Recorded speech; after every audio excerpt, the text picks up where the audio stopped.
Reliance industries అధినేత Mukesh Ambani $100 billion క్లబ్లోకి మరోమారు grand entry ఇచ్చారు. 8,73,815 కోట్ల నికర విలువతో 2024 ఏడాది మొదట్లోనే రియల్ టైమ్ బిలియనీర్స్ జాబితాలో చోటు సంపాదించుకున్నారు. ఆయన కంపెనీ రిలయన్స్ ఇండస్ట్రీస్ దేశంలోనే అత్యంత విలువైన కంపెనీగా రికార్డులకెక్కింది.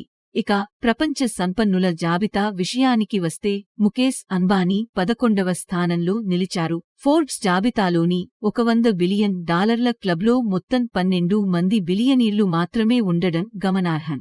ముకేశ్ అంబానీ చివరిసారి 2021లో $100 బిలియన్ క్లబ్లో చేరారు. అయితే ఆ తర్వాత ఆయన ఆస్తుల విలువ పడిపోవడంతో జాబితా నుంచి బయటకు వచ్చారు.